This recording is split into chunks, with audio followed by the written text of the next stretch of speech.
Hey, Arc of New Jersey, it's Matthew Locasio back with another weekly edition of helpful health tips and exercises for you guys.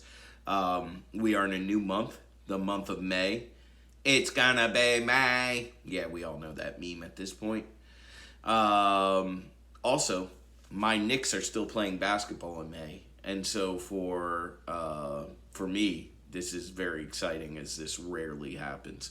So our theme for the month of May. Wow, I'm really behind here. For the month of May, thank goodness it's not March anymore. Actually has nothing to do with basketball. I decided I'm going to show you guys some really good hip stretches as I've been in the car a lot lately. Driving all over New Jersey to different clients. And so stretching the hips, strengthening the hips are very important. So I'm going to give you guys some great hip strengthening and hip stretching exercises. So without further ado, here we go. And as always, if you have any questions, concerns, feel free to reach out to us at 908-875-3241 or info@inhometrainermatt.com. Don't do anything you don't feel safe or confident doing. Make sure you're doing it right. If you're not sure, reach out to us. Don't do it if you're not sure. You guys are going to have to deal with my cough. This is what comes with allergies, which, yes, I still have. I was hoping they'd be done by April, but they unfortunately are not. So, the first hip strengthening / stretching exercise we're going to do, and I'm going to tilt this camera down a little bit. We're going to put the feet about shoulder width apart. I'm going to slightly bend both my knees. And I'm going to bend a little to the right. So the right knee's bending. The left knee's a little straighter but still slightly bent.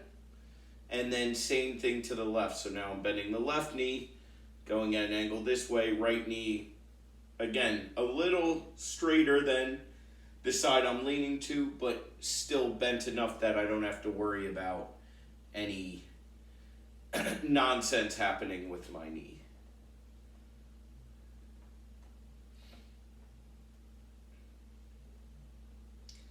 So we are just stretching.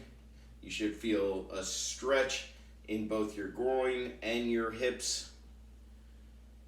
It really strengthens the hips, but you'll probably feel stretch in there as well as a stretch in here. And notice how slow I'm going, okay? I'm going very slow. I'm just shifting my weight a little bit to each side. You don't want to shift too much of your weight because you don't want to put a lot of pressure on your legs. Just a little bit, so don't over-exaggerate this move. Keep your back straight. If you're leaning way forward, you're probably putting too much into it. So again, right leg more bent, left leg not as bent, but still just a little. Same thing opposite way. I would recommend to start 6 to 10 each side.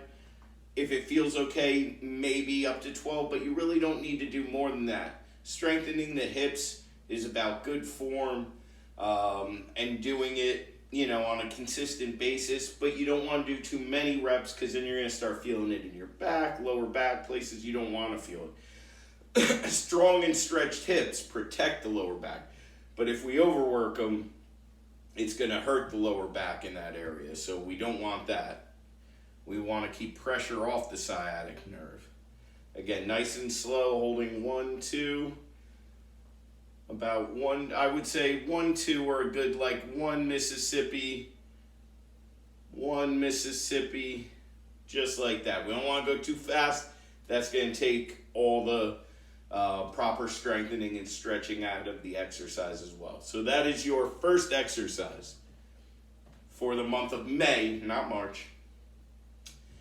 The first hip strengthening and stretching exercise.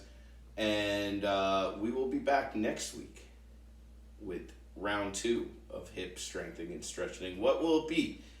I don't know. Will I be able to say strengthening and stretching in the same sentence without fumbling the words? Probably not. But you better tune in to find out, Ark. We'll see you next week.